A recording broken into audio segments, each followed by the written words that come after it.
Estamos aqui com um dos mais polêmicos autores brasileiros, né, no ramo evangélico, Daniel Mastral, é missionário. Paz e graça, Daniel, tudo bem? Paz e graça, tudo bem.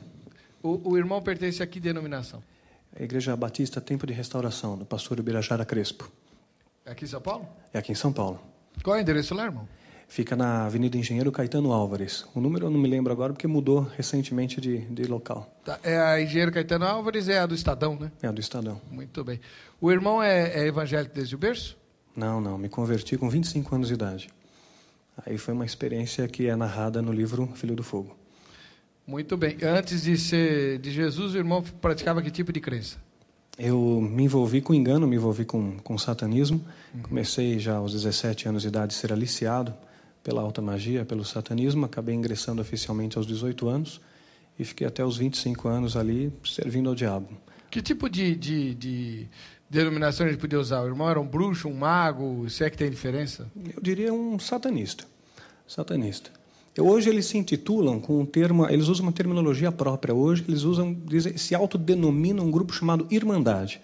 Então é diferente das outras seitas. Há uma larga diferença em você servir ao diabo e ter aliança com o diabo. Então, digamos, existem muitos que servem ao diabo. Imagina uma empresa cujo presidente da empresa, digamos que o homem seja um pequeno empresário, ele é o presidente da empresa. Abaixo dele, digamos que ele tenha 4 filhos, cada um dos filhos ocupa a diretoria dessa empresa. Então, ele tem os diretores, abaixo da diretoria, todo o organograma de uma empresa. Chegamos na base da pirâmide. Pessoas que cuidam da limpeza, da manutenção, da segurança. Essas pessoas que estão na base servem ao dono. É o mesmo proprietário, mas não tem aliança com ele. Quem tem aliança são os filhos, que além de serem diretores, têm maior poder hierárquico sobre quem estão abaixo dele, são os filhos do dono. Então, eu fiz parte de um grupo que eles se intitulam Irmandade, mas também usam a terminologia Filhos do Fogo.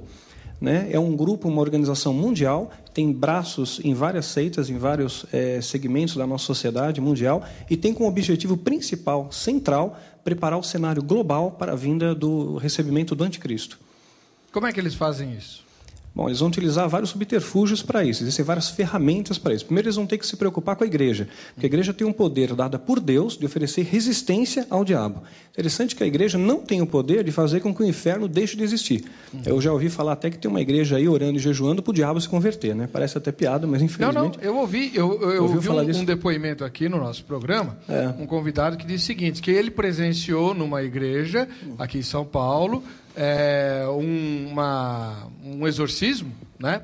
Em que o que chamou a atenção dele foi que o demônio estava lá chorando, né? Dizendo para o pastor que estava ministrando o exorcismo, o obreiro lá, que eu tenho saudades do céu, pena que Deus não me recebe mais, e volta. Aí o pastor começou a orar, Senhor, vê aí, o demônio está arrependido, aceita ele de volta. Eu já escutei histórias das mais estapafúrdias, né? Não, isso escandaliza o capeta, né? Escandaliza o capeta, claro, deixar o capeta arrepiado ali. Então nós não temos esse poder, mas o poder dado à igreja é de oferecer resistência a Satanás.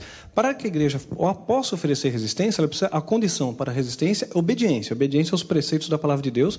Isso te dá qualificações, capacitação de combater o bom combate e efetivar a verdadeira resistência espiritual contra Satanás. O que eles vão procurar fazer primeiro? Eliminar a força de resistência que é a igreja. Então, para isso, eles vão contaminar a igreja, exatamente como a Bíblia diz, os lobos entrariam no nosso meio, esses lobos entrariam disfarçados de ovelhas, espalhariam em nosso meio doutrina de demônios e fariam até mesmo sinais e prodígios para enganar até, se possível, os eleitos. Então, imagina, a igreja ela é comparada ao corpo. Vamos imaginar o nosso corpo físico aqui.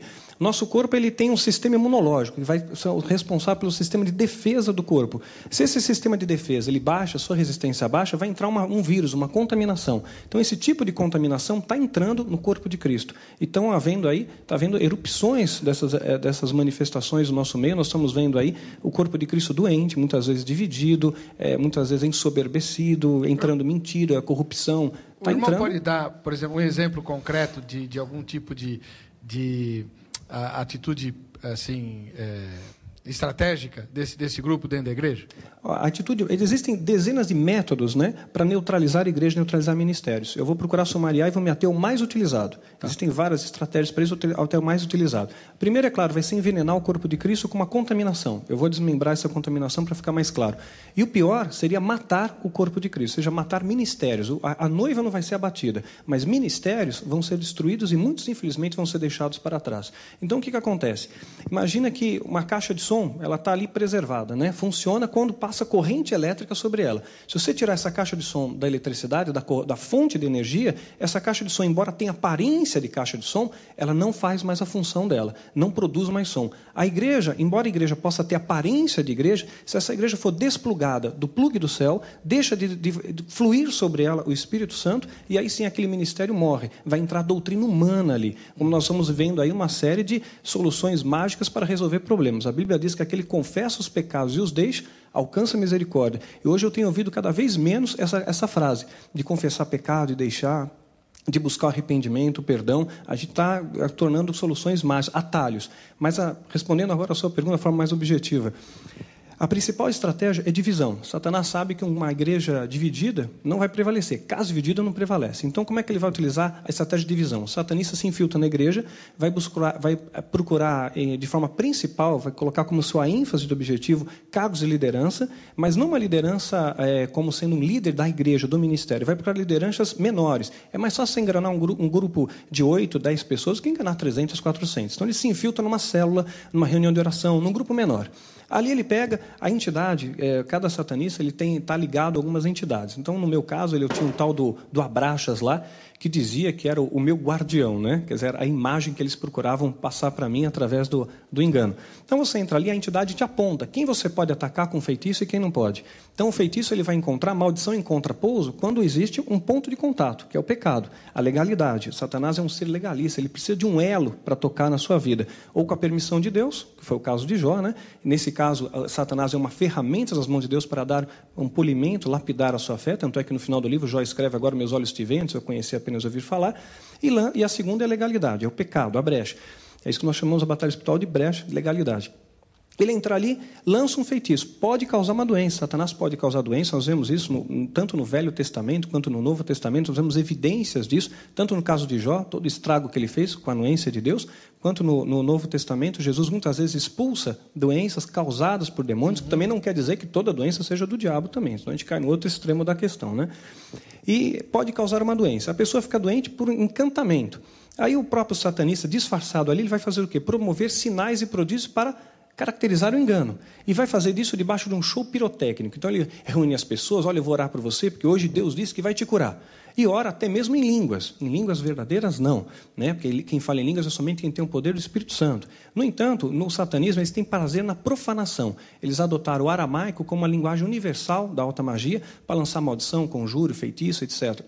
Ele tira a seta que aquela mesma entidade lançou. A pessoa é curada. Aquilo mostra um espanto às pessoas à volta. Então ele começa a promover sinais, a dar sinais, fala, por exemplo, para alguém, pega alguém mais frágil do grupo e diz: olha, você lembra aquela briga que teve ontem na sua casa? Olha, o seu marido falou isso para você, o seu pai disse isso para você. O próprio diabo causou a briga. Então ele sabe o que aconteceu no dia anterior. E ele transforma aquilo numa revelação de Deus. Está enganando, está promovendo sinais, prodígios para enganar. E aí aquela pessoa acredita naquele falso profeta. E ele começa a espalhar boatos. Vai dizer: olha, sabe uma coisa? Vou dizer uma coisa para vocês, meus irmãos, um grupo pequeno. Olha, o pastor da nossa igreja, Deus está me revelando agora, o pastor da nossa igreja está adulterando a esposa. O pastor da nossa igreja é satanista. Olha, o nosso líder está desviando o dinheiro da igreja, mas não contem isso para ninguém, né? Não falem para ninguém, vamos apenas orar. E olha, a língua é uma coisa tão pequenininha, mas dura de dominar, né? E rapidamente isso se alastra. E quando se alastra, promove divisão. A fofoca no coletivo promove divisão. Por isso que Deus abomina quem semeia contenda entre irmãos. E esse termo abominar, se pegar do dicionário, significa repelir com horror. É algo que Deus detesta. E essa contenda no coletivo promove uma divisão. E repare uma coisa, pastor. Quando ocorre rebelião numa igreja, a divisão, quando ela é promovida por rebelião, é uma questão de tempo. Aquele ministério vai brigar entre eles de novo, racha outra vez, briga outra vez, racha. Isso que nós chamamos na batalha hereditária, na maldição, na batalha espiritual, de maldição hereditária. Aquela coisa vai se perpetuando debaixo de uma legalidade. Só tem uma maneira de reverter: pedir perdão para Deus e humildade, pedir perdão ao homem ali, né? Bom, essa é a tese, na verdade, é o eixo central da sua obra, né? Isso. Por isso até que foi muito interessante a explanação do irmão. Agora, alguns questionamentos. Primeiro, irmão, quando você fala que eles estão preparando a volta do anticristo, certamente eles não dão esse nome nem esse enfoque, né? Como é que eles trabalham os seus seguidores com relação a isso? Não, eles falam declaradamente, é o anticristo. Eles acreditam, eles vendem uma imagem distorcida, e o poder de persuasão de Satanás ele é muito grande. Satanás é um ser extremamente inteligente. Muitas vezes nós temos a ideia de que Satanás é um leão sem dentes, mas a Bíblia compara ele ao leão. Né? Diz que ele é como o leão, ele não é o leão, né? Mas ele se assemelha ao leão. O leão é um símbolo de poder. Queremos lembrar também que Satanás enganou até mesmo os anjos. Sim. Né? Arrastou a terça parte dos anjos. Então ele tem um poder de engano, de persuasão muito forte. Paulo, quando ele se remete a Satanás, a Bíblia, ele usa a terminologia as astutas ciladas do diabo. Então isso significa que nós estamos lidando com um ser muito inteligente, com um poder de persuasão muito grande, e ele engana os seus seguidores de tal forma que eles acreditam que estão realmente desfrutando do melhor da terra. É aquela tese do filme, quer dizer que Deus é o bandido, o diabo é que é o mocinho, é mais ou menos isso? Exatamente. E eles preparam as pessoas para a vinda do representante de Satanás. O representante de Satanás. Agora, irmão,